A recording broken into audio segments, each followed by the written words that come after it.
Well, thank you. Good afternoon, everyone. Hope you're doing well. It's really an honor for Alex and I to be here. Always love coming to DC. So, Mike, thank you for having us. I'm going to be brief in my remarks. I'm the co-author of this book, but this is really Alex's story and his family's story. And after we wrote the book and started out on the lecture circuit, I asked Alex, I said, "Do you really want me up there? This is your story, Eva's story, Mickey's story." And he was pretty adamant that I come up here with him during these lectures from the standpoint that I'm not Jewish. And I'm going to set the foundation up for how this book and our relationship happened, but also share a little bit of my motivations for why I participated in this project as somebody who has a lot of Jewish friends, but is not Jewish himself. So, how did Alex and I connect? I worked for Butler University back in Indianapolis, Indiana. It's also very cold and snowy there. Yeah, there you go. I'm a fellow Midwesterner. So Alex and I work on the development side at Butler, which is code for fundraising. When I came to Butler about 12 years ago, I was given a big list of donor prospects. And I saw on the list the name of Dr. Alex Kor, who at the time was living in Baltimore, Maryland. And I had just gotten to Butler. I didn't know a lot about the university or its alumni. And I started researching Alex Kor and his family. And Alex and I met in Baltimore, Maryland, again, about 12 years ago, I believe, 11 years ago. And a lot of times when I'm researching an alum or a donor prospect, I'm looking at their LinkedIn profile, their career background, their affiliation with the university, how much money they've donated, or in Alex's case, had not donated to Butler over the years. Um, but I became immediately captivated by his family story, which he's going to talk to you about here today. I had known a little about his mother, Eva, who became worldwide renowned for being the first and one of the few Holocaust survivors to ever have forgiven the Nazis, which was controversial. But when Alex and I met that night, I didn't realize that his father, Mickey, had also survived multiple camps in Europe. So that first night, Alex and I really connected. We developed a rapport. We were sports fans. But he told me something that evening. He said, my mother, and she was 79 at the time and was still lecturing more than 100 times per year all over the world. He said, my mother's never lectured at Butler University, my alma mater. I was like, how is that possible? So I went back about 2 weeks later and I talked to our president. And I said, we really need to get Eva Kor to our campus to speak. And about a week later, he'd done a little research and he said, Eva's going to be our commencement speaker and she's going to be our honorary degree recipient this year. And one thing I'd encourage you to do if you're in need of some motivation, which I think we all are, go to YouTube and look up Eva Kor Butler University commencement speech 2015.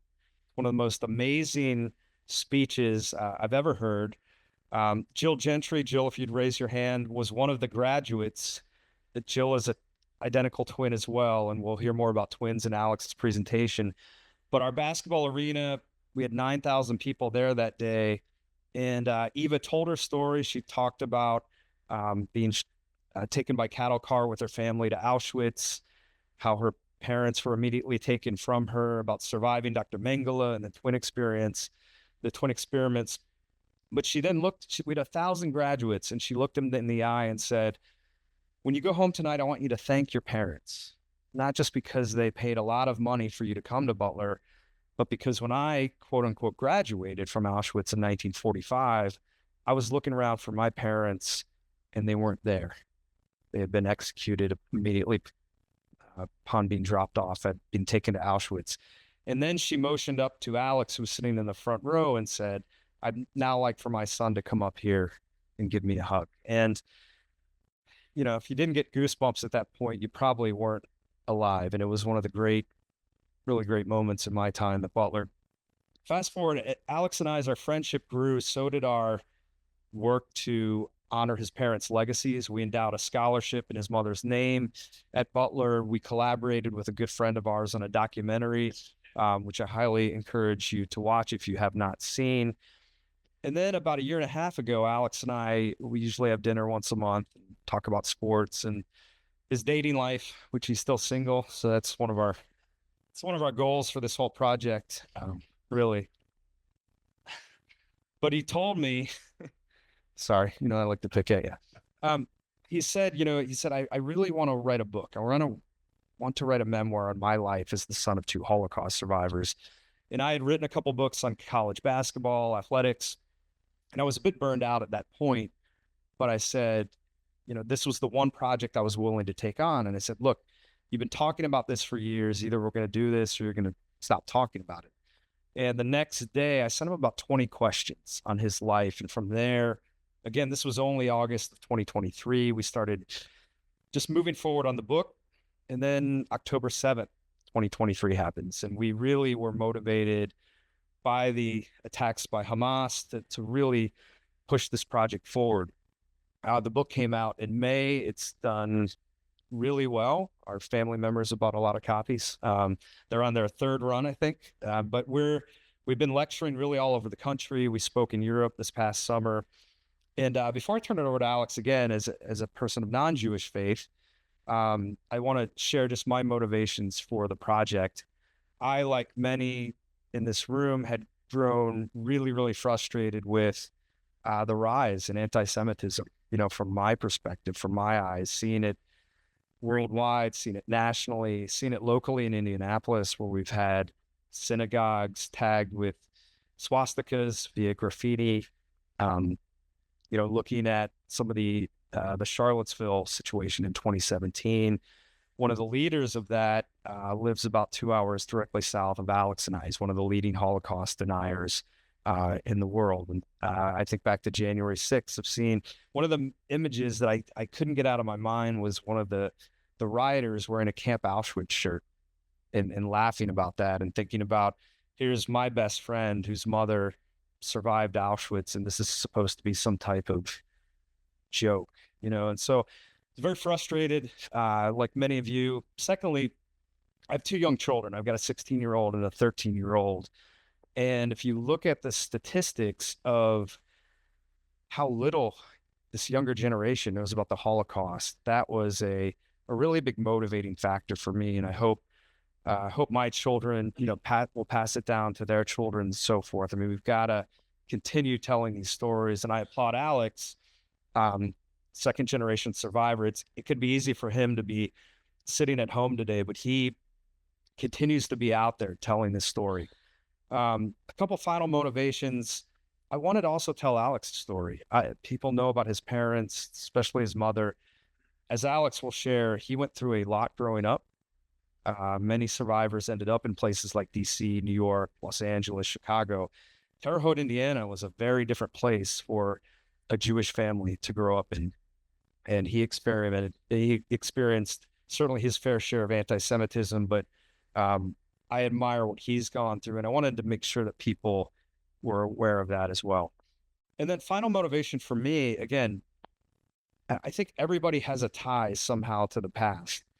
And after the book was completed, one of our friends who's also Jewish, we were having lunch and he looked at me and he said, "Why are you involved in all these projects? You're not Jewish." And I hadn't really thought about that.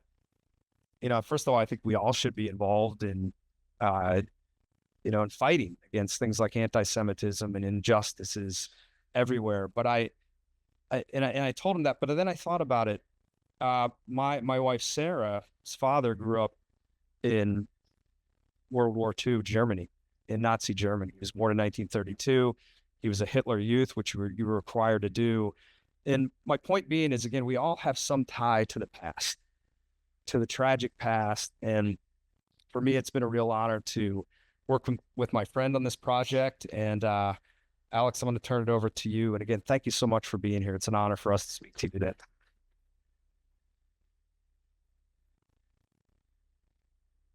Mike, how do I advance? If you want to go ahead and advance. So thank you very much. I'm very flattered with all the people that I see here. I have people from Terre Haute. It's just amazing of all the people. Somebody from Candles Board, Mike Schaefer, who's we're going to talk about maybe at the end. He's the book's going to be made into a movie. So I want to thank everyone, and we do have some books on sale here at the end. But Some of you maybe know these stories better than others, but I'm going to kind of assume that nobody knows anything. So I can probably advance it, Mike. If not, you can go ahead. So one of the, as Graham said, the book kind of happened over a period of time.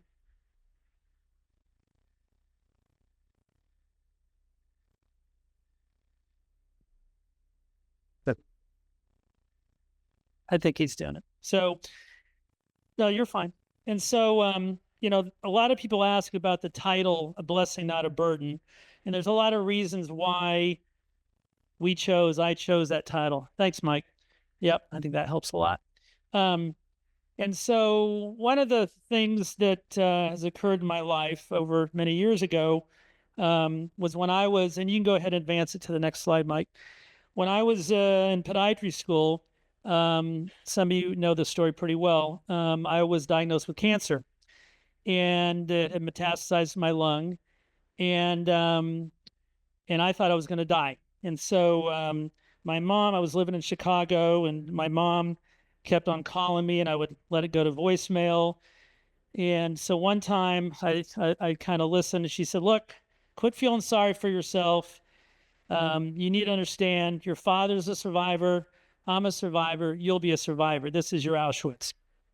And when she said this, that really hit home for me. I just had surgery. I was about to undergo chemotherapy, and I didn't really know what my path would be. But this really gave me, and I always tell people I had this extra badge of perseverance and courage from my parents. And I think for me, that's always been something that I look back upon. The old adage is what doesn't kill you makes you stronger. I was 26 years old, and I really felt that this was one of the reasons that my parents had prepared me for something like this. And so you can go ahead, Mike. And so, are we a product of our past? And as I just said about the cancer, and there's a lot of other reasons for the title of the book.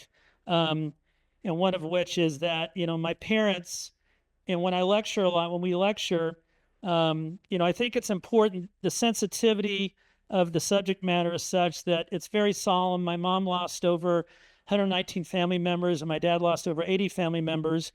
But you'll probably find when you read the book, and hopefully with this lecture, that my parents had this incredible sense of humor. And I think that's a blessing as well. You can go ahead, Mike.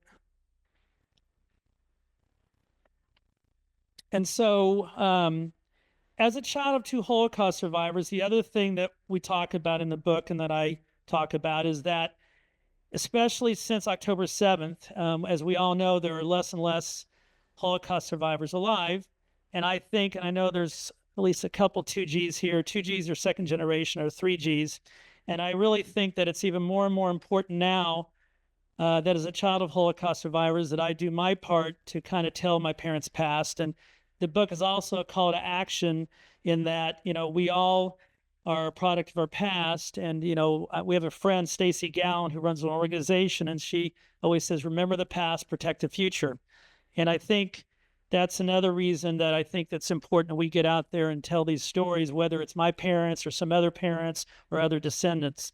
What I'd like to do, and you go ahead, Mike, what I'd like to do now is tell you a little bit of a story about my father. And let's see if I can walk around a little bit.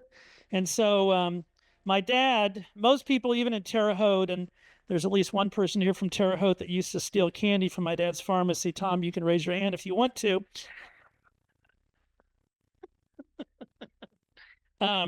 But my father, growing up in Terre Haute, or I'm sorry, when I was growing up in Terre Haute, he would tell people, don't tell people I'm a survivor. He didn't want people to know. And a lot of times nobody knew. And in fact, since the book came out, I've gone to events and I handed somebody my book. There was a pretty prominent Jewish lady. She goes, "Oh, you wrote a new book about your mom." And I said, "Well, it's actually about my dad too." She said, "What do you mean your dad?" And people in Indiana did not know the story of my father. And my dad died over a very slow period of time. He was in a nursing home in my hospital, and I kept on telling him, "Dad, I'm going to write a book about your life." And he said, "Well, Alex, nobody will buy the book. Don't waste your time." And so my dad was always very, very humble. And And so I want to tell his story. And I think, as Mike said, and when you leave the museum, when we're all done, on the first set of the first landing, when you step down to the far right, there's a brick with my dad's name. And so it's very interesting that kind of comes full circle here with what we're talking about. So you can go ahead, Mike. So my father's from Riga, Latvia. My dad was from a very traditional Jewish family, very religious. He had 3 brothers. And really, his life, you can go ahead and advance that slide, Mike. I don't think I can advance up here. And so when he was in 1941, life changed for him. His father, my grandfather, was actually a shoe cobbler. I'm a podiatrist, so I guess shoes and feet run in the family. I did not know this when I went into podiatry school. And so my dad's father, my grandfather, was on his way to work. There were restrictions, and you could only walk or stand in certain areas, and he was walking in an area where he wasn't supposed to be walking. He was dressed in very traditional Jewish garb, and they said, "Sir, you need to walk to the other side of the street." He didn't obey them. They killed him right away. My dad's oldest brother, Zori, was part of the Latvian Navy, and he was on a ship. They found out he was Jewish, and they killed him. So within a very, very short period of time, by the fall of 41, my dad lost his brother and his dad, and they were then put in a ghetto. As you all know, these are not the ghettos that we have in the United States. There was minimal food, minimal shelter. My dad could see his home from the ghetto. It was surrounded by barbed wire. This little paragraph is one of my dad's first interviews. It's kind of wordy. But my dad's mother, my grandmother, tried to have some semblance of her 3 boys to have some semblance of being human. She took the tablecloth from the house to the ghetto. And when they would eat, they were eating on the ground. And so she would place a tablecloth for Shabbat dinner on the ground, hoping that her boys would have, and my dad was the youngest of the other 3, and so that they would have some semblance of being human. Minimal food, minimal shelter. At one point, they're going to liquidate the ghetto. And what does that mean? They're going to decide who's going to live and who's going to die. And so my dad, even though he was 14, 15, they would separate, when they did this, men and older men that could work, elderly, women, and children to the other side of the ghetto. So my dad immediately went to the side of the ghetto with his mother. And my grandmother pleaded with my dad, "Mickey, go with your brothers. Go with your brothers. No, if they kill you, my life's not worthwhile. I want to go with you." So finally, over a period of time, my grandmother convinced my dad, so he went with his 2 brothers. And then on November the 30th, 1941, there was a massacre. Behind the ghetto, there was a forest called the Rumble of Forest. Graham and I were there this summer. And at the side of the Rumble of Forest was a massacre, and that's where my grandmother was killed. And my dad that day was looking for his mother and knew that she was killed on that day. A couple days later, he was able to go to the site of the massacre. There were baby dolls because of all the kids. So when we were there this past summer, I put a baby doll at the side of the memorial. So now my father's with his 2 brothers. One of the brothers was on a work detail, Shlomo, and the Nazi says, "Well, when you come back from the work detail, you carry this log to the end of the field, I'll kill you." My uncle Shlomo killed a Nazi and escaped and ended up in the future Jewish homeland, Israel. So now for the next 4 years, you can go ahead, Mike. The next 4 years, my father was with his brother Leo. They were at the ghetto, then they were in a camp called Kaiserwald, and then they were at a camp called Stutthof. Stutthof is near Gdansk, Poland. Very few people survived Stutthof.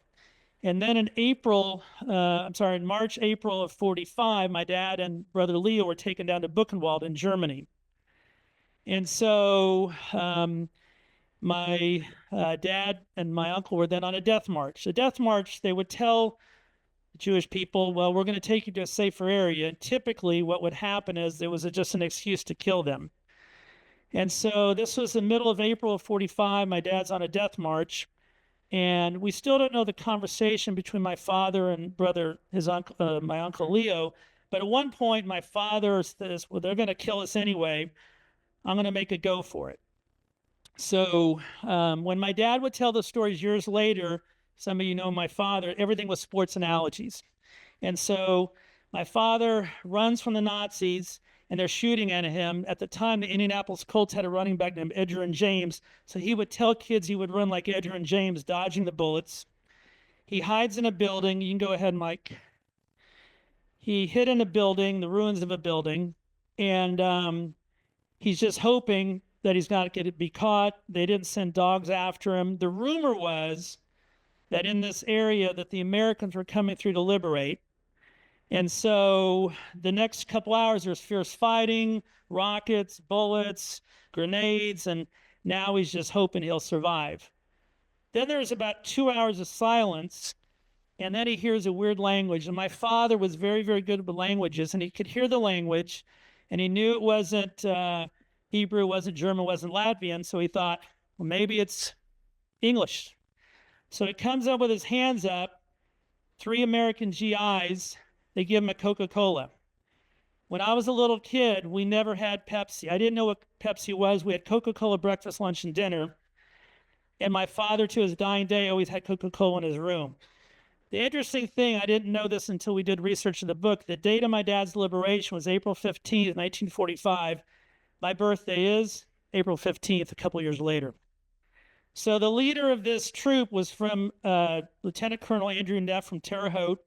The 3 GIs initially were hiding my father from Lieutenant Colonel Neff, thinking that he might be a liability, considered a liability.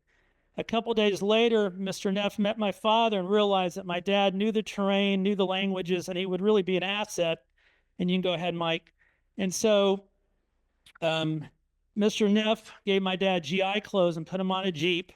And for several weeks, my dad was with the battalion. They were not really too involved in conflict or fighting. And then in late April, early May, they get to an area, and Mr. Neff said, Mickey, you don't know how to use a gun. We're going to have to put you in a refugee camp. Now my dad was learning English and really, you know, he liked the Americans for many reasons. So he told Mr. Neff, I want to go where you're from. And obviously that was this place called Terre Haute, Indiana. And so my dad was in a refugee camp now, and he started writing letters. You can go ahead, Mike. And so my dad started writing letters, and now the war is over. And so one of the letters ends up on the doorstep of Mrs. Neff on South 25th Street, Tom, just by Meadow Shopping Center. And Mrs. Neff telegrams her husband and says, you got to help that little boy because he wants to come to Terre Haute. So Mr. Neff then finds the GIs, contacts them, telegrams them, I assume, and says, go find that boy, see if he can help you out as you post-war. And so my father would be in bars and restaurants. If you look closely at this picture, it's a Coca-Cola malt. And so, and you can go ahead to the next slide, Mike. And so these are letters from my dad back to Mr. Neff. Mr. Neff now is in Terre Haute, and my dad's 4 years of high school were 4 years in concentration camp. So my dad's now 19 or so. And so Mr. Neff says, well, we're going to bring you to Terre Haute, but Mickey, you need to learn how to speak, read, and write English. So he's hanging out with the GIs in bars and restaurants. As some of you know, and I'm sure Mike knows, the military newspaper Stars and Stripes was very accessible. So my dad started reading this, and that's how he learned how to read English. And so finally, on May 11th, 1946, my dad boarded the boat, the SS Marine Flasher, and ended up in New York, took a train to Terre Haute. And so my father, the plan was for him to be in 3 years of high school, state lab school.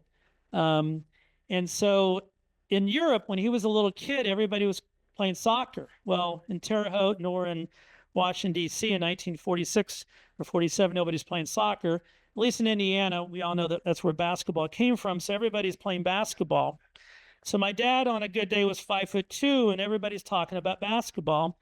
So after testing out of and getting out of high school, he decides he's going to enroll at Indiana State Teachers College, which of course is Indiana State University now. And he wants to be a pharmacist. He was working at a local pharmacy. And so he finds out that he is going to take the gym class. And the gym class in Terre Haute at Indiana State is taught by the basketball coach. You can go ahead, Mike. And go to the next one. And so that basketball coach at Indiana State University, some of you are basketball fans might know who that is, Coach John Wooden. Coach Wooden was from Indiana. This is his first college coaching job. And Coach Wooden was my dad's gym teacher. And so Coach Wooden, my dad was older than the other kids. My dad was 21, and so he was studying. You know, when we were in high school, college, nobody studied in PE class, but my dad did. So Coach Wooden took my dad aside halfway through the semester and says, Mickey, you know, I know you want to get an A. You're going to get an A, but you're such a good influence on these younger kids. I need you to take the class again next semester. So they became friends. The following year, Coach Wooden gets a job at UCLA. The following year, my dad gets to pharmacy school at Purdue. And you can go ahead to the next slide. And years later, Coach Wooden came back to Indiana State to be honored with some guy by the name of Larry Bird. And my father sat at Coach Wooden's table. My mom took this picture, and they had not seen each other for almost 50 years. And over the years, when I was a little kid, I was probably 7, 8 years old, we would get letters from Coach Wooden. Dear Mickey, I hope your family's doing good. We have this new player. His name is Lou Alcindor. I think he's going to be pretty good. And so my dad was always a big UCLA fan and a big Coach Wooden fan. You can go ahead, Mike. So now we're going to switch gears and talk a little bit about my mom. You can go ahead to the next one. And so my mom and my dad did not know each other during the war. A lot of people always ask that. My mom, also from a very traditional Jewish family. Her father, who I'm named after, Alexander, was hoping, they had 2 girls, and now my grandmother was pregnant, and they were hoping for a boy. And so the midwife came to deliver. There was no ultrasound, of course, and the midwife came to deliver, and out comes a girl, named Miriam. But they said, oh, but don't wait. There's another one coming. Maybe it's a boy. Well, with great disappointment, my mom entered into the world. And so her father, Alexander, kind of always treated my mom kind of as the black sheep of the family. So when the girls were little, anytime the girls got in trouble, my mom would always get punished. And some people theorize that years later, maybe that made her tougher. I don't know. And so one of the stories that I can recall from my mom telling me was my mom was from the Transylvanian Valley, Hungary, Romania. And so when they were about 5 years old, life was pretty normal. And they were in a horse and buggy, and my grandmother would say, well, don't go up to these castles, because the castles in the area, there's some bad people. And of course, one of the castles not in their area was Count Dracula. So my mom always remembered hearing about these castles and being afraid of castles. One of the things that put things in perspective is that by the time 1941 rolled around, my dad was already in a concentration camp in a ghetto. 1941-42 for my mom, if you know history, Hungary, Romania was still relatively normal. My mom was, and you can go ahead, Mike, to the next slide.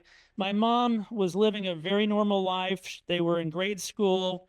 Their Jewish family in this farm village of Ports, all the other families were not Jewish. They worked on my grandfather's farm.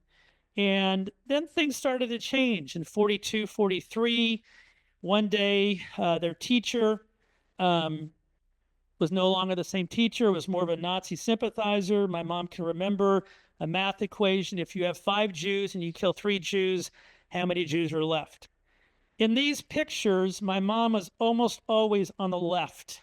The picture on the right, which some of you can see, my grandfather's in the black coat, the 2 older sisters are to his right and left, my grandmother sitting down, my mom to the left, my aunt to the right. That's a family friend laying down in front, and then, I'm sorry, it's a cousin, and then a family friend's to the far right. This was the last picture that was taken of the family. So in 1944, things were starting to get bad, and in April 44, they realized that they had an opportunity to leave Hungary, Romania. And let me take a step back. About a year earlier, maybe 2 years earlier, one day my mom and the other girls were listening through a peephole through the radio. Their parents were listening to somebody on the radio. He was speaking in German, yelling in German, And my mom realized that was Hitler, and she could tell that this was not good. And even though she was 6, 7, 8 years old, she told her father, "Why don't we leave?" And he said, "Oh, stupid kid, you don't know anything. What are you talking about? We can't leave." He did go to Palestine in 1942, 41 to see what was there. He came back very excited, thinking, well, maybe we could move the family. And then my grandmother said, well, how can we travel with these two little twin girls? Shortly after that, their window of opportunity quickly disappeared. In January, February of 44, they one night in the middle of the night tried to leave and get to the border. When they got to the edge of their property, a Nazi youth said, "If you take one more step, we'll kill you." Their window of opportunity was no longer. Shortly thereafter, similar to my father, they were put in a ghetto. You can go ahead, Mike.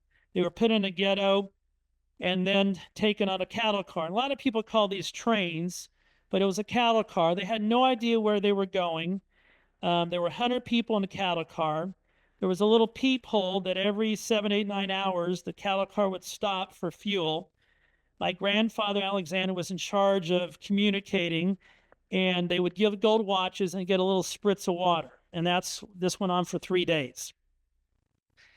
And the bathroom was in the corner. If somebody died, they either threw them overboard or put them in the corner.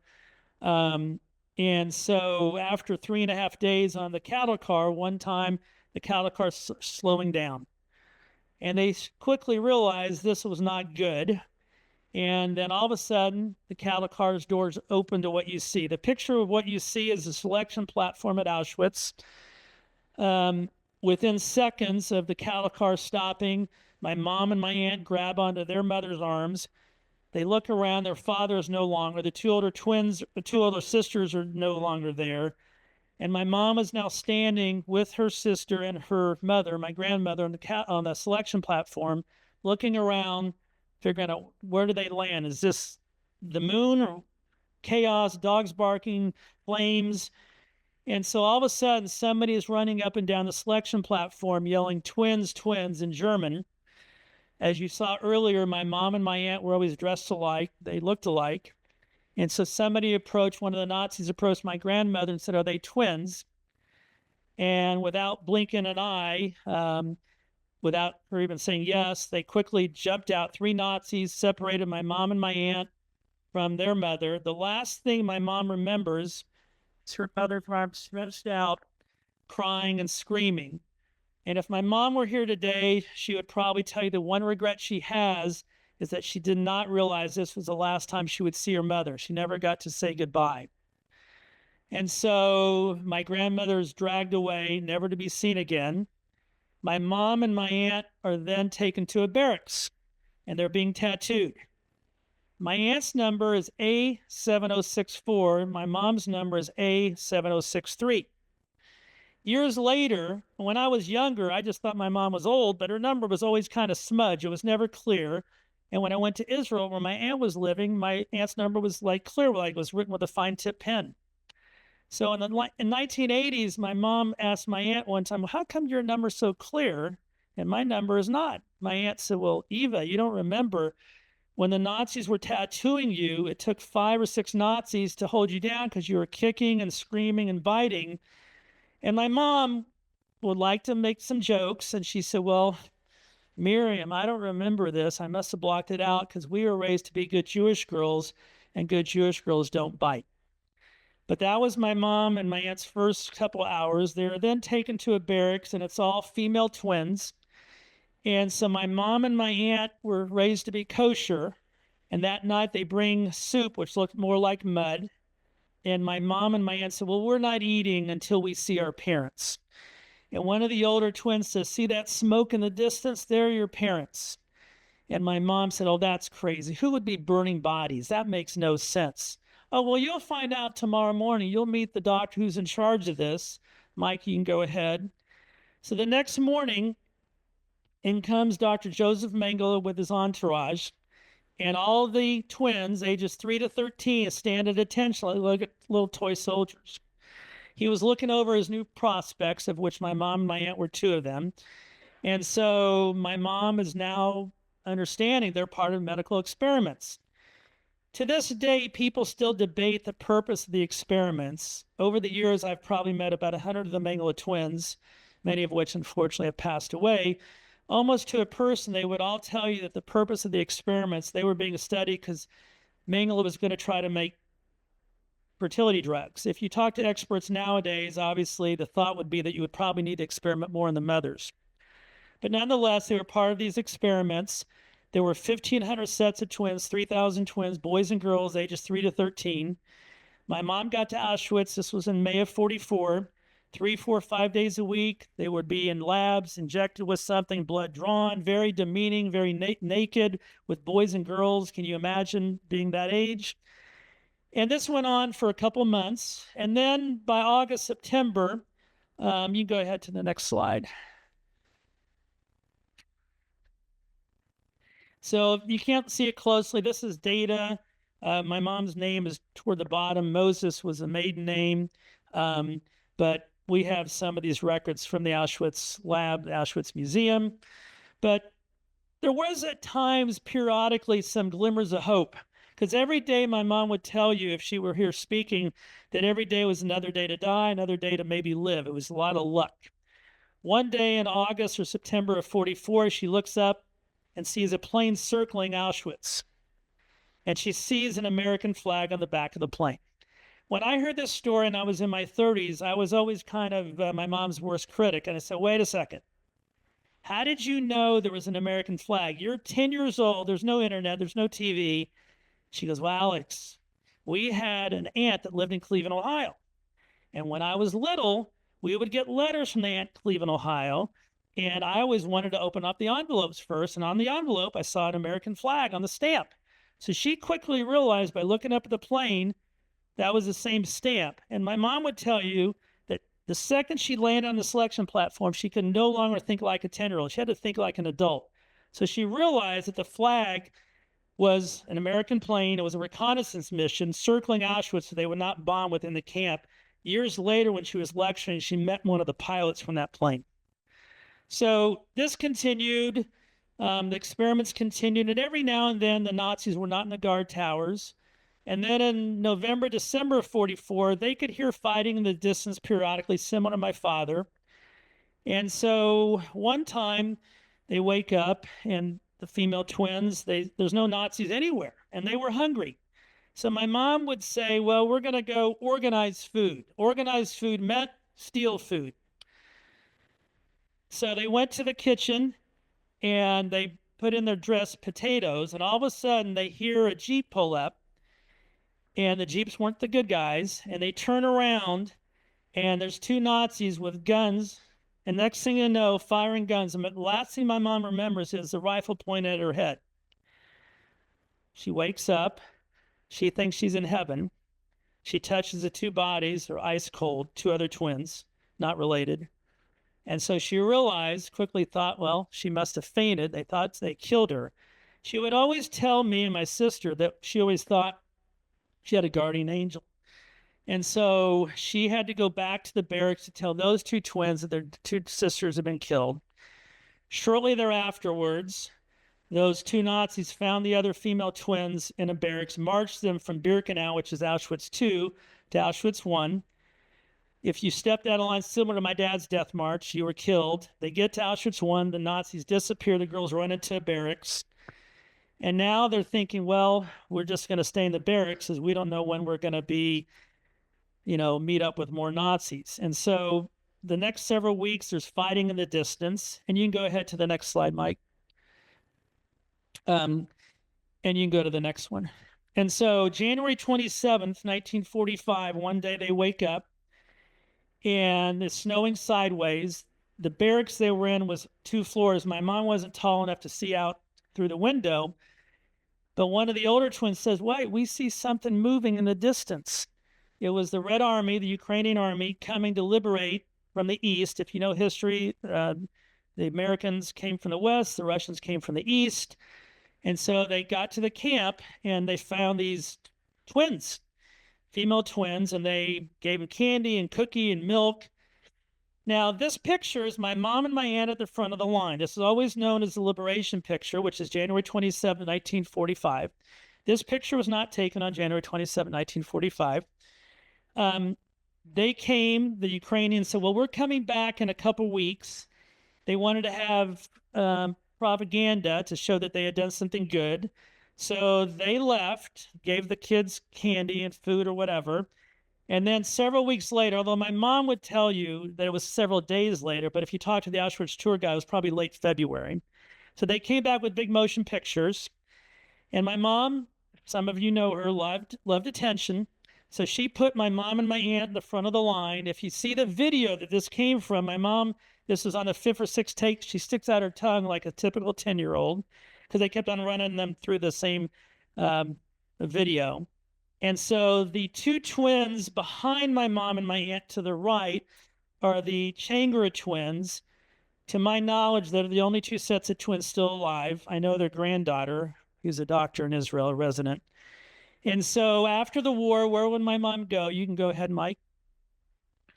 And so where will they go? They end up in an orphanage in Katowice, which is not far from Krakow, not far from Auschwitz. The sheets were clean, the food was good, but they had no affection. And as Graham would say, or as Graham said, my mom was starving for affection, compassion, hugging, kissing her parents. So they were hoping against hope that sure enough, if they survived the age of 10 or 11, their parents had to survive. So finally, Mrs. Changara with her two twins came to the orphanage and lied and said she was a relative. She signed them out. And after 8 months, my mom and my aunt ended up back in their village in Ports, Romania, hoping against hope when they got to the house that they would see their parents. They got to the house. The family dog was still alive. My mom would tell you that the Nazis killed people. They didn't kill dogs. The only picture left was that picture that I showed you with my grandfather. So shortly thereafterwards, they found an aunt in Cluj, a neighboring city. They lived there, and they again asked my aunt, will you give kisses or hugs or affection? No, I don't do that. So finally, you can go ahead, Mike. The hope at this point was to get to Israel. Now, if you know history, Romania, Hungary is communist. My mom didn't like the Nazis. She sure as heck didn't like the communists. So finally, in 1950, they go to Israel, and they're greeted by an uncle. And, my mom was having nightmares. And as soon as she got to Israel, the nightmares disappeared. And I asked her why. She said, well, the teacher was Jewish. The baker was Jewish. Everybody was Jewish. I didn't have anything to worry about anymore. You can go ahead, Mike. And so my mom and my aunt, a couple of funny stories. They were in the Israeli army. My mom and my aunt were now teenagers. They were living in a kibbutz. And I said, well, how was it living in a kibbutz? And she was living with all Holocaust survivors, boys and girls, same age. And she goes, well, Alex, I was living with boys and girls. I learned how to say I love you in 10 languages. She liked to date. And so my mom was, they were both in the Israeli army. My aunt was a nurse. My mom was a draftswoman. When they would date a guy, they would not tell them that they had a twin. So on a third date, I think my mom was dating this guy. She didn't like him. And so the idea was he would come to the apartment. My aunt answered the door. He didn't know my aunt was my aunt. My aunt sits down with this guy. He starts to give my aunt a kiss. My mom jumps out of the closet. He's never been seen since. He ran and ran and ran. You can go ahead, Mike. So my aunt gets married to a Sabra, a native Israeli, and my mom, at the age of 27, felt like an old hag. My father, just to put the story together, and we're getting toward the end here, so if you have questions, please let us know. My father he had just finished his pharmacy degree, cheering on Purdue Boilermakers, but he was still single. There was no internet dating. And so my dad goes to visit Shlomo. Shlomo's the one that killed the Nazi. He was in charge of an Israeli newspaper, Ma'ariv. So my uncle Shlomo puts an ad in the paper. My brother's coming. He wants to meet somebody Jewish. And so my mom responds to the ad. And my mom would be very mad if she knew that I was telling this story because she never told it. And so they went out on 3 dates. My mom's English was 0. My dad's Hebrew was worse. On the 3rd date, my dad asked my mom a question. She said yes. He pulls out a ring and they're engaged. So my mom was still in the army. My dad was a pharmacist in Terre Haute. And so They have a ceremony. You can go ahead, Mike. They have a ceremony in Israel, and then one in Terre Haute. I'm born a couple years later in Terre Haute. My first language was not English, was Hebrew. My sister's 2 years younger.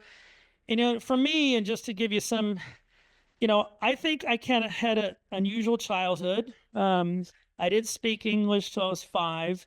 Every year, every other year, we'd go to Israel. And I felt always very normal in Israel because I could speak the language, all the relatives I knew. And then when I came back to Terre Haute, I could fit into this Gentile world, and I kind of felt like a little bit like a chameleon. And so things were pretty normal. We didn't talk about the Holocaust every day. It was there. We knew about it. And just to give you an idea, my mom in particular would tell my sister and I very age-appropriate information. And so one time my sister is next door at the neighbor's house, Kathy Baker, professor at Indiana State. Kathy has a daughter my sister's age. I'm 7, my sister's 5. And when my mom would do the dishes, we would always see my mom's number. And so after dinner, Mrs. Baker's doing the dishes, and my sister very innocently says, "Oh, Mrs. Baker, how come you don't have a number like my mommy does?" Mrs. Baker, very smart, says, "Well, Rena, you should probably go ask your mom that." So the houses are very close together. So Rena runs next door. Mommy, I don't understand. How come Mrs. Baker doesn't have a number like you do?" And I think most mothers would probably ignore it and say, "Well, you're too young. I'll tell you when you're older." My mom didn't hesitate. And she said, "Look, Rita, your father and I told you and your brother that bad people did bad things to us. And one of those bad things was they put a number in my arm." Oh, and Mrs. Baker, she didn't have those bad things. Right. So she knew, and I knew our parents were different, and you could argue very different. You can go ahead, Mike. And one of the things that really kind of defined, there's me hitting a backhand against Tom Reifschneider. You can go to the next slide. And so one of the things that really kind of defined my childhood, when I was in 5th or 6th grade, during Halloween in Terre Haute, kids would throw corn at the house and then run to the next house. Well, at our house, when that happened, my mom had images of what happened to her when she was a kid, and her father did nothing. And so the next day, my mom would hide out by the tree and start chasing these kids around the neighborhood, my contemporaries. Initially, it was kind of fun. But then the next day, one day we have swastikas in our house. The next day, I can remember coming home from a PTA meeting, "Go home, dirty Jew." I didn't know what dirty Jew meant. And so this became very difficult for me, especially. I'd go to school and hear kids say, "Oh, what are you doing tonight? Oh, Mrs. Kor, she's nuts. She'll chase you around, and she gets really upset." And my mom would call their parents, and nobody knew anything about the Holocaust. This is 1972. My mom would call their parents, "Can't your kids take it easy?" "Oh, Eva, they're just having fun." Well, finally, after 2 years of this, we moved to a little nicer area. And then my mom every year got the idea in October, flights to Israel were cheap. So she'd go to Israel the whole month, go to Miriam, my Aunt Miriam. And my dad, they would throw corn at the house. My dad would just turn the light off and take a nap, and the fun quickly died out. You can go ahead to the next. And so a couple other things, and then we'll go to some life lessons, and then be sure to ask Graham and I questions. Another kind of interesting thing that happened in 1978 on NBC nationally, there was a miniseries right after the miniseries Roots called Holocaust. And a couple weeks before, my mom found out about this and called the local NBC affiliate and said, "Well, is this a movie? Is this a documentary?" And they said, "Oh, this is a movie." "Really?" And my mom said, "Well, wow." And they said, "Why are you asking?" And my mom had not been speaking or lecturing. She said, "Well, I survived that place. I'm a Mengele twin." "You're a what? You survived it?" So she was asked to be part of the last night. It was on NBC in Terre Haute, and then she was going to be in the studio to talk about her experiences. So the whole family was invited to come to the studio. And I'm 17 years old, my dad, my mom. And the very last scene of the movie, there's a little boy kicking a soccer ball. This is usually where I cry. That's why I have the Kleenex out. And so very last scene, kicking a soccer ball. I look over here, see my dad crying hysterically. I never see my dad cry. And I realized, put 2 and 2 together, he was crying because he saw himself as a little boy kicking a soccer ball. All right. So my mom, with her emotions in check, gave a really good interview. And I, as a high school kid, realized at this point what I needed to do is kind of encourage my father to kind of come to terms with his past, whatever that means, and then I encouraged my mom to speak. And that's kind of the way things happened through college. You can go ahead, Mike. Probably, and then my dad continued his work as a pharmacist, and some of you may have heard him play the piano, and he wouldn't really talk about his experiences. You can go ahead, Mike. And my mom became very much an activist. She was involved in starting the Head Start program in Terre Haute. Anything political, she would be involved in. And go ahead, Mike. And so in 1984, we obviously knew about my aunt. She found another Mengele twin. She decided to found this organization called Candles, Children of Auschwitz Nazi Deadly Lab Experiment Survivors. And then she got the idea that the following year, 1985, we would go back to Auschwitz.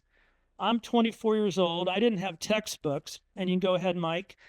So 40th anniversary of the liberation of Auschwitz, I went with my mom, and there were about 10 or 11 Mengele twins. And for me, it was really odd. I knew where everything was. I knew where my mom's barracks was. I had never been there. And now, in 2 weeks, I go back. I think it's my 30th trip. It's the 80th anniversary. And so Candles takes these trips. We have a trip going in 2 weeks. And if you're ever interested, we're going again this coming summer. You can go ahead, Mike. One other negative thing, and then we'll go to the life lessons. And I know I'm running a little over. I apologize. So for Yom HaShoah, Holocaust Remembrance, in the Capitol Rotunda, not far from here, Elie Wiesel was about to speak. And my mom was trying to help other Mengele twins. There was a House of Representatives bill to get reparations money, not for my mom, but for some of the other twins struggling. And so she held up a sign, and the sign said, Mengele twins support H.R. Bill 255. The gentleman to my mom's left, the officer, was David Wells. He lives in Baltimore. He's now a friend. And he approached my mom and said, ma'am, you need a permit. And my mom rolled up her sleeve and said, there's my permit, the number. Well, he didn't understand, and so his commanding officer, the gentleman in the suit, told my mom, and if you see the movie Eva and 7063, the shrills and cries of my mom are terrible. They were going to arrest her. They gave her a warning, and my mom flew back to Indiana, paranoid that the whole world was going to try to kill her. You can go ahead to the next slide. Unfortunately, my mom's twin had cancer and died when in 1987, the same year that I had my cancer. My mom flew to Israel to donate a kidney to my aunt, and when they took the kidney out of my aunt, it had not developed beyond the age of 10, thus suggesting that the experiments in some way adversely affected my aunt's kidney. The transplant went well, and then in 1991, she started developing urinary tract polyps and became cancerous. You can go ahead, Mike. So one quick thing here. A lot of people know about my mom's forgiveness, and let me just try to explain it very succinctly. My mom was not a very forgiving person. After my aunt died, my mom was very troubled. I won't say she was depressed, but she was looking for focus. And I always tell kids in particular, even when you're kind of down in the dumps, there's always a reason to kind of get off the mat and do something positive. So 3 or 4 months after my aunt died, my mom gets a phone call from a Dr. John Michalczyk, who was doing medical ethics at Boston College. And he says, Eva, I know you like to lecture to doctors. Would you want to come to Boston and do this lecture on medical ethics? And she said, of course. And then he asked her, well, by the way, maybe you could find one of those Nazi doctors. Maybe you could bring one with you. And my mom said, Dr. Michalczyk, I'm not sure where I could find one of those dudes. The last time I looked, they were not advertising in the Yellow Pages. And I think she might have used phone book, but the idea was Yellow Pages. And he said, oh, Eva, that's kind of funny. Maybe you'll think of something. The last project that my mom and my aunt worked on was for a German TV network, ZDF. And when the final product came out, there was a Nazi doctor named Hans Munch. My mom did not know him, but he was at Auschwitz. And he was cleared of all charges because he helped save about 20-some Jewish doctors. So my mom thought very quickly, she already had new focus. Maybe he knew what Mengele had done to the twins. Maybe she could help some of the other Mengele twins.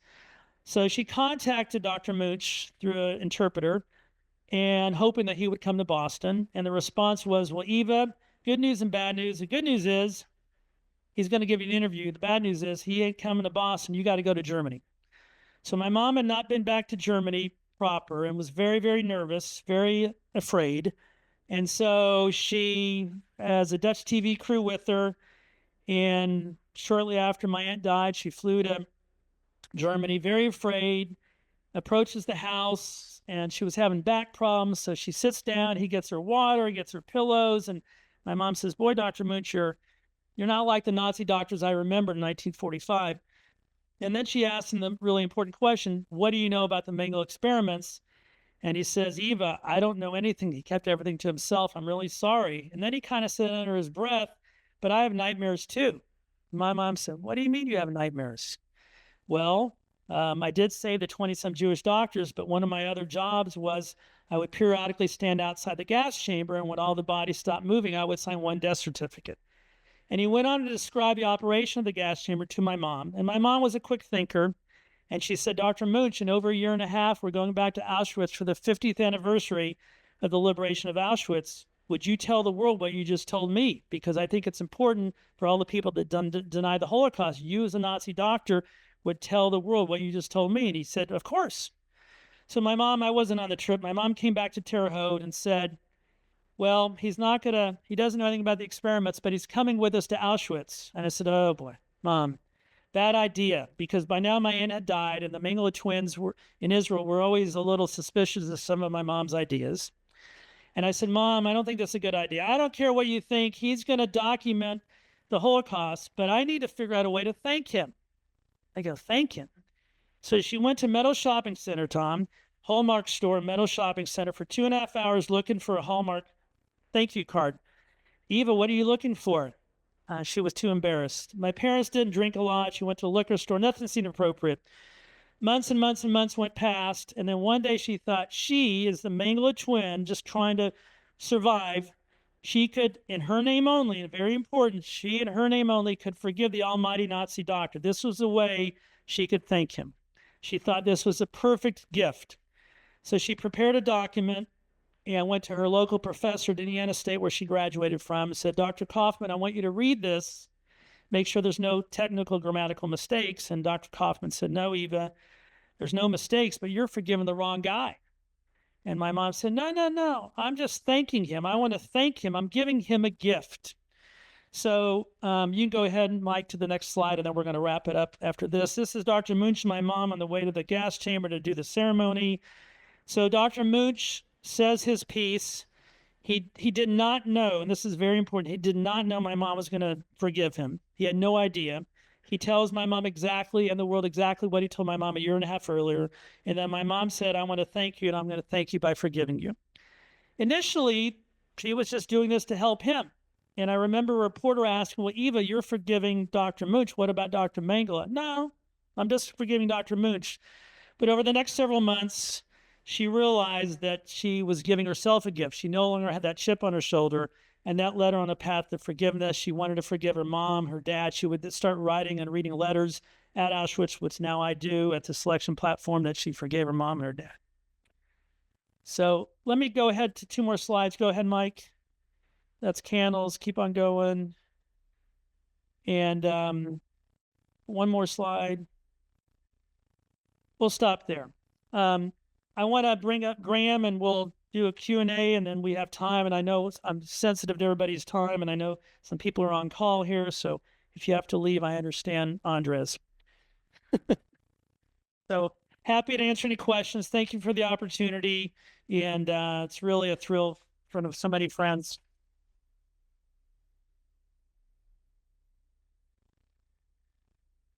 Yes. Grab the wireless mic off the podium and hand it for the questions. Thank you.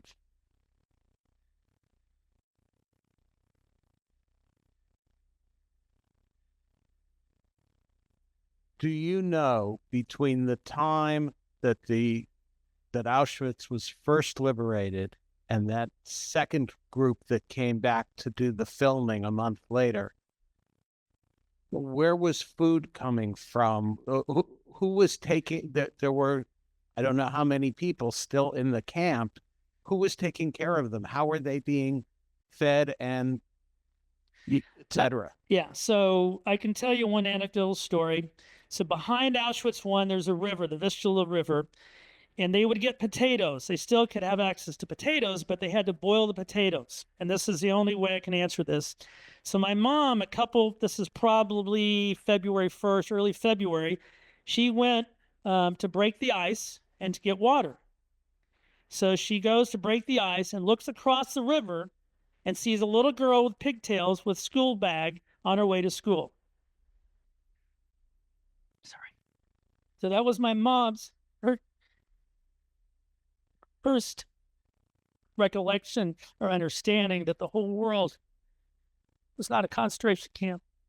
So she looked at the girl looked at her, and they froze. And then my mom broke the ice, got the water, boiled the potatoes. And so that's how I think they got by. And some of the older girls if you know the new movie that came out, there was the barracks where the house, the commandant of Auschwitz lived next door. My mom went to the house one time to look for food. She saw a whole feast, and she realized it probably was all poison and she didn't eat it. Hus. So to answer your question, I don't know. I know my mom's story that she broke the ice, got the water, and they boiled the potatoes, and they found potatoes to be very nutritious. Beyond that, I don't know how else they ate.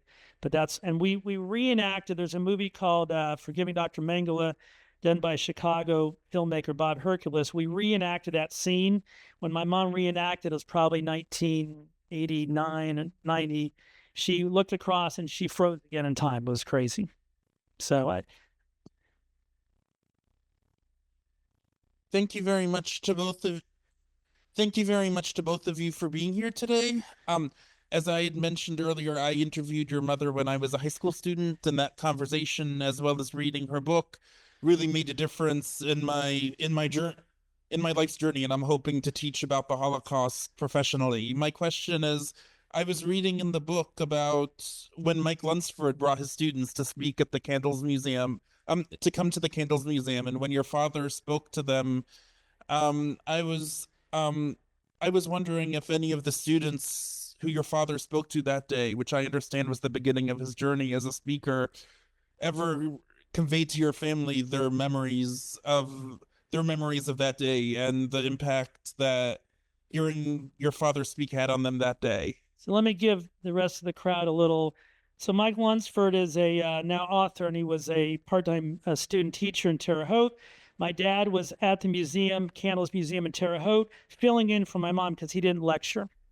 So Mike came in with these very smart, gifted students, and Mike knew my dad from being in Terre Haute, but he didn't know my dad was a survivor. And he said, "Oh, Mickey, we're here to see your wife." "Oh, well, Eva's out on a real estate, but Mike, how can I help you?" "Well, these kids came to hear your wife speak." And my dad said, "Well, Mike, actually, I'm a survivor." Mike said, "What are you talking about? I've known you since the 50s. I didn't know you were a survivor. I normally don't talk, but I'll give you a lecture." So he did give his first lecture, and he talked about the Coca-Cola. And just to give you one little anecdotal story, so a couple weeks later, the kids came back with a Coca-Cola, all with freedom and integrity and character, and it was a dressed up 6-pack of Coca-Cola. And so these kids were 15, 16, 17 years old. In 2003, as some of you may know, the Candles Holocaust Museum was burned down by an arsonist. That 6-pack of Coca-Cola was destroyed. When the museum reopened in 2005, those kids now in their 30s came back with a new 6-pack of Coca-Cola. Oh, sorry. Anyway, I cry sometimes. Usually, if I don't lecture, I don't cry. So if I cry, it's normal. So I cried during Mrs. Doubtfire too. But anyway. Candles. Legs. If I could, as Alex said, the museum was burned to the ground by white supremacists in 2003. But I think of the many legacies of Alex's parents and his family, you think about the resilience and the toughness. If you haven't been to Terre Haute, Indiana, it's not a very big place in Indiana. You think about museums here in New York. This will be the 30th anniversary of the museum, of the Candles Museum.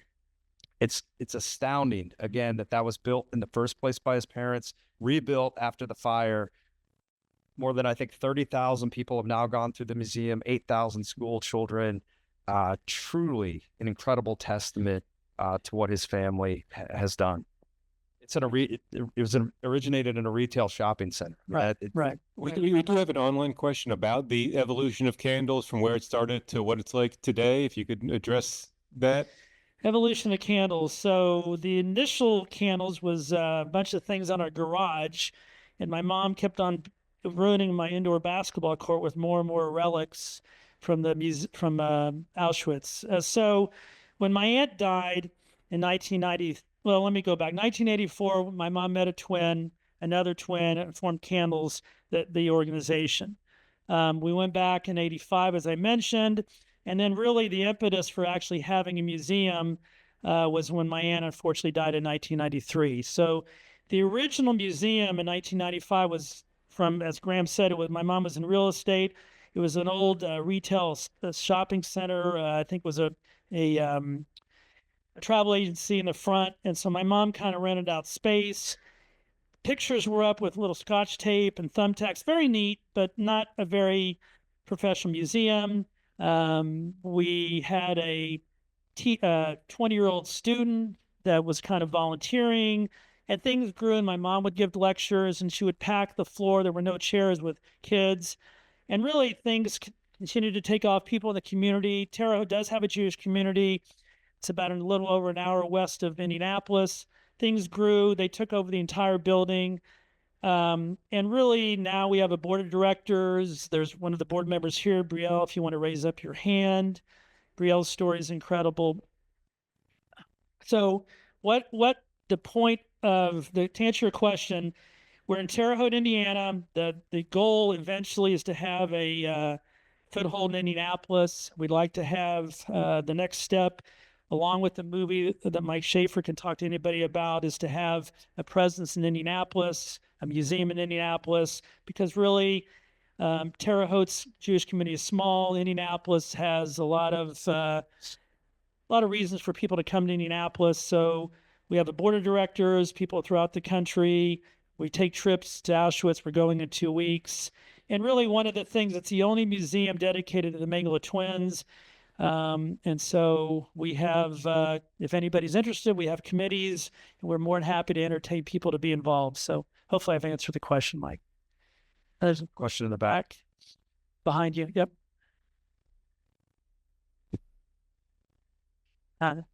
Thank you. One of the things you said that I found surprising, curious, and I'd like to hear you say more, is that as a 17-year-old, you encouraged your mother to tell her story. And I know from watching last night the documentary about your mother that she didn't even talk to her own sister for 40 years about what they had experienced. So can you tell us more from your own perspective, what made you feel free to do that for her? Yeah, it was me. I was my mom's sounding board. And so my mom would run crazy ideas past me, and I would give her my opinion.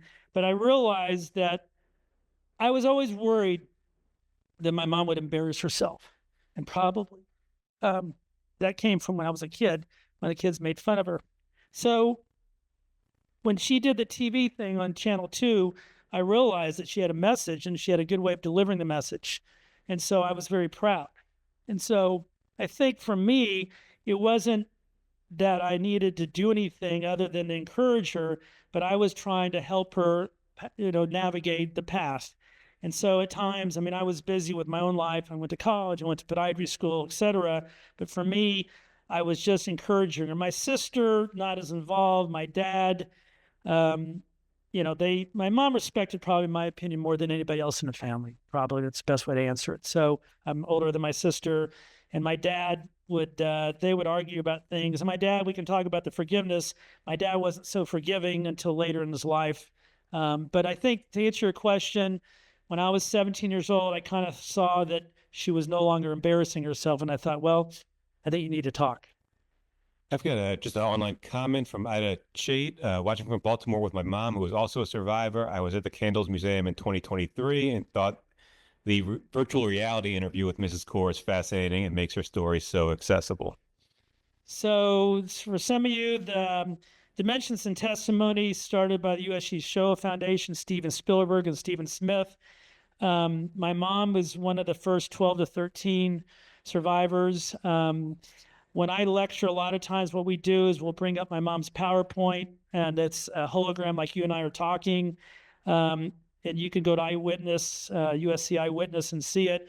But it is my mom knew the importance of it. And just a little anecdotal story. When I lived in DC in 2014, the USC Shoah Foundation had just created this Dimensions in Testimony, which are holograms. My mom was not one of the first 12 chosen.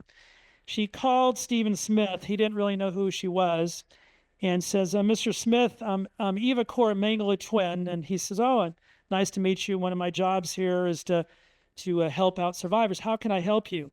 Well, you're doing this hologram. I need to be one of the holograms. Well, Eva, it's very experimental. It's very expensive. Well, whatever it is, I need to do it. We need to meet. So my mom said, where are you going to be? How can we meet? Well, Eva, I'm going to be traveling. Well, where will you be? I'll be in New York, and then I'll be in D.C. Oh, I'll be in D.C. You're coming to the reunion of survivors? And Stephen says, yes, I'll be there. So my mom calls me and says, I've been chosen. I didn't know the story until she died. I've been chosen to be one of the survivors in the hologram. I'm going to come stay at your house, and then the hotel is just down the street. So I drop her off at the hotel, and I see Stephen in the lobby. I said, Mom, I think that's him. I'll see you later. Stephen told me later he had no intention of my mom being involved. He was going to talk her out of it. Within 15 minutes of my mom sitting down with him, she had convinced him that she was the perfect one to do it. And so Eli Lilly paid a lot of money in Indiana for this. We flew to Los Angeles. My mom stood in front of the studio and the camera. There were 90-some cameras, 8 hours a day for 10 hours a day for 10 days, answering questions. You can ask her anything. What's your favorite song? What kind of food do you like? Or tell us about forgiveness. One of the funny stories is that halfway through the 8 or 9 days, they would give the survivor the day off. And most of the survivors would go to Rodeo Drive to shop. So my mom on her day off went to Watts to lecture to kids behind barbed wire. And all the kids at Watts had hoodies. And my mom didn't like hoodies. And so if you go to YouTube and do Stephen Smith, Eva Kor, you'll see this whole presentation. It's very funny. But Stephen Smith now remains a very close friend. And he now has started his own group where he does these holograms for other people. But it's an amazing technology. And my mom obviously saw the benefit of it. And for me, I wish my dad had it. My mom, it was created before my mom died. So she used to have arguments with herself at Candles. We got a online question from David Goldstein about your generation. Did you find a pattern of intergenerational trauma among the children of Holocaust survivors? It's really one of the reasons also I wrote the book. I think there is this intergenerational trauma. I think for whatever reason, maybe my sister has more of an issue than I do with it. She wouldn't do this right now if you paid her $1 million. I always have thought as an extra bit of perseverance, mainly because of my cancer experience. I don't think I have these issues. So I would say I think everybody's a little different, and maybe I'm trying to turn negative into positive with all the things I'm doing. But I've found being a child of Holocaust survivors is only a positive, not a negative. Ivy, I think you have a question. You might need to get a microphone for Ivy.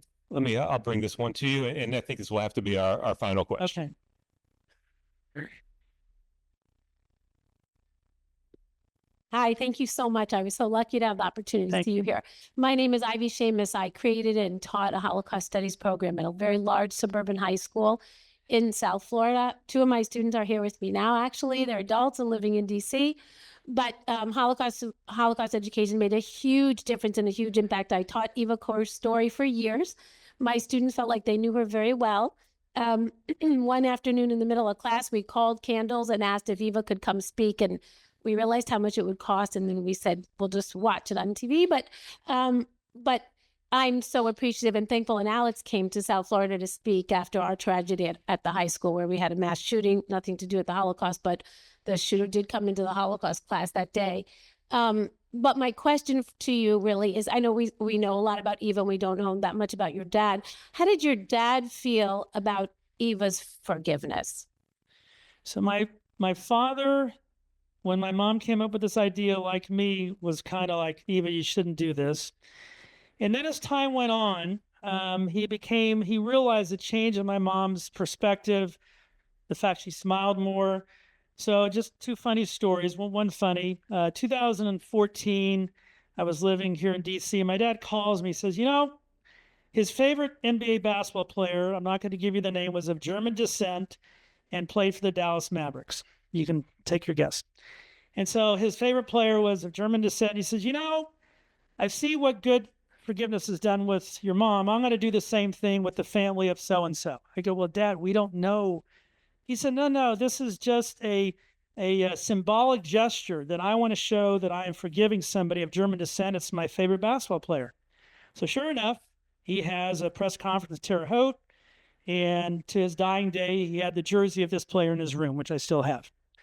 So after my mom's passing in 2019, a little bit more serious, there was a Nazi guard from Stutthof named Bruno Day, D-E-Y, and my dad was at Stutthof. He did not recall specifically Bruno Day, but we have a lawyer in Germany. He said, well, they're asking for people to give some testimony about their experiences at Stutthof. Should Bruno Day be killed? Should he be freed? Should he be put in prison? Would your dad comment? So I give my dad the whole story. A family friend and I went to my dad, and he said, well, I'll think about it. And I had no idea what he was going to say.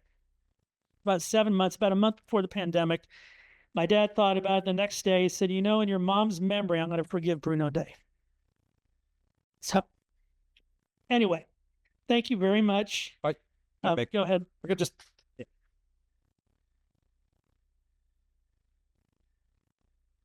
Yeah, I want to thank you again. I also want to thank a couple of my friends from college and other areas who are here today. A couple of final comments.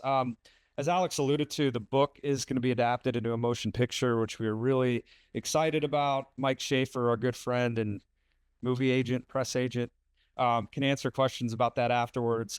The book itself, I always say we are donating the proceeds to both the Candles Museum and to Eva Kor Scholarship at Butler.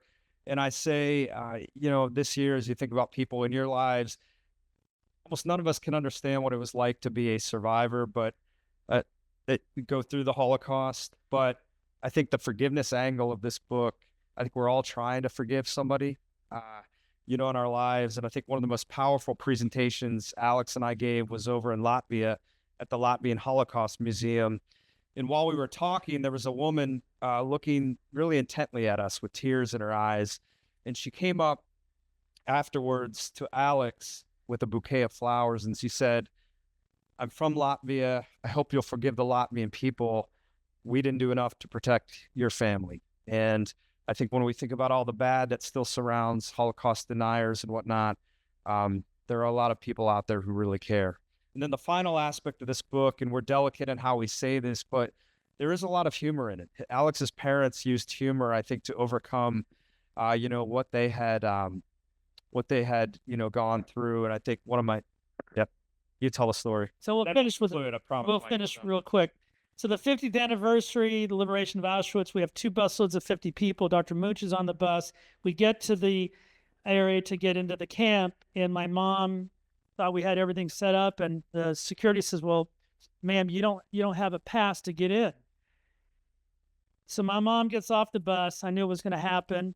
She rolls up her sleeve and says, well, look, there's my pass. 50 years ago, you wouldn't let me out. Now you won't let me in. The gates open up. Thank you very much. Thank you guys so much for having us.